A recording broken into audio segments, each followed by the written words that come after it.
자, 안녕하세요. 롱가입니다. 모든 영상에는 자막이 있습니다. 자막이 보이지 않는 영상이 있다면 유튜브 자막을 켜주세요. 다이어트를 하는 사람들의 고민 중에 하나가 기초대사량이 낮아지는 거죠.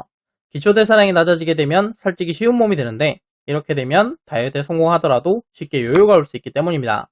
자, 그래서 내가 하고 있는 다이어트가 기초대사량을 낮추는 잘못된 다이어트인지 아니면 올바른 다이어트인지 확인하고 싶어 하는데 어떻게 확인해야 되는지를 몰라서 답답해하는 경우가 상당히 많아요.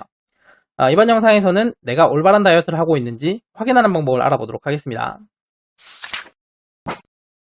그냥 기초대사량보다 많은 칼로리 먹으면 괜찮은 거 아니에요?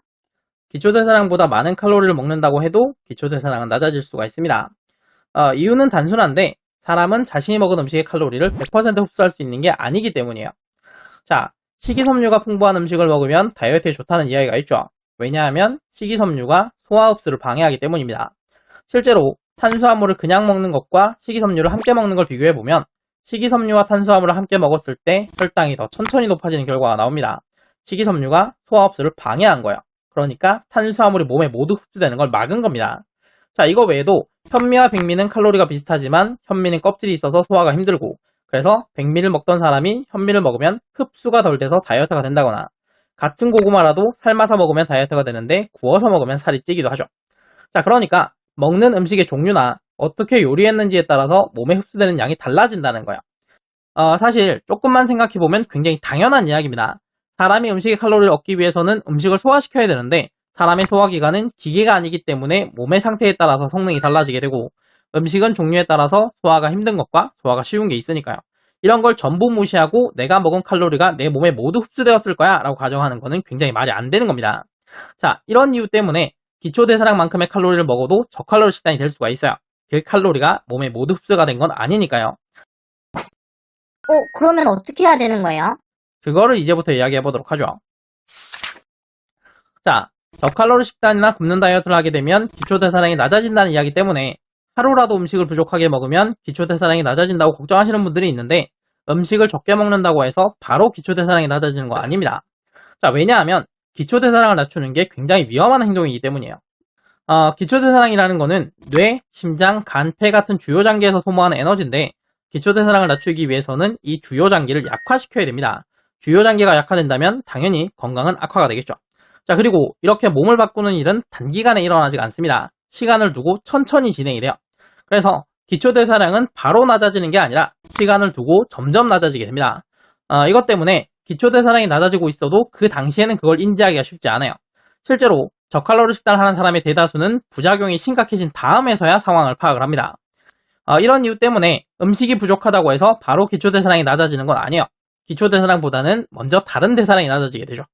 그리고 이것을 지금 내 식단에 문제가 있는지 확인하는 지표로 활용할 수가 있습니다. 자, 사람이 하루에 소모하는 에너지는 기초대사량, 활동대사량, 운동대사량이 있는데 활동대사량은 일상적인 활동에서 소모하는 에너지고 운동대사량은 운동에서 소모하는 에너지예요.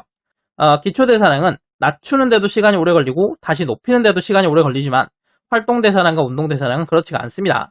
활동량과 운동량이 줄어들면 활동대사량과 운동대사량은 줄어들고 활동량과 운동량이 늘어나면 활동대사량과 운동대사량은 늘어나게 돼요. 기초대사량에 비해서 리스크가 거의 없고 빠르게 변화시킬 수가 있기 때문에 에너지가 부족한 상황에서는 먼저 활동량과 운동량을 줄이려는 반응이 나옵니다.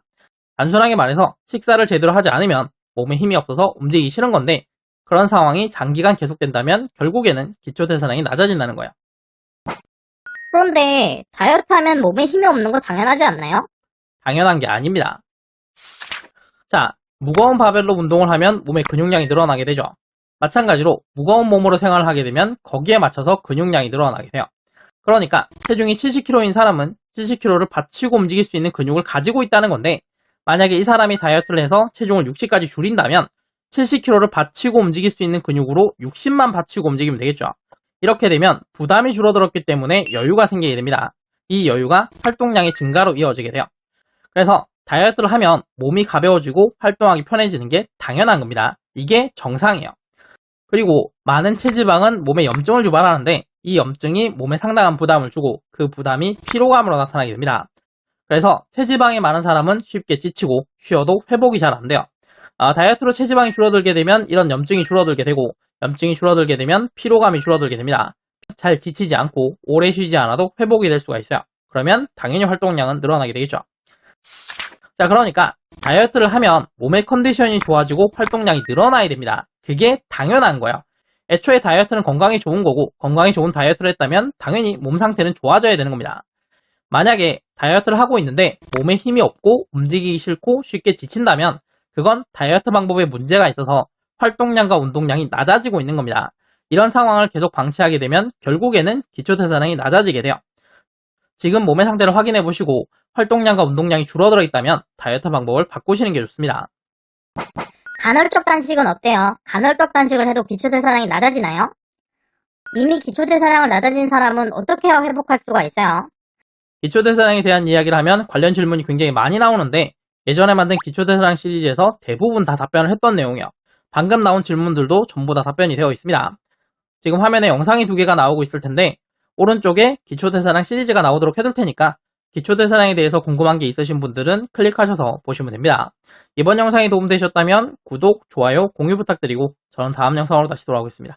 감사합니다.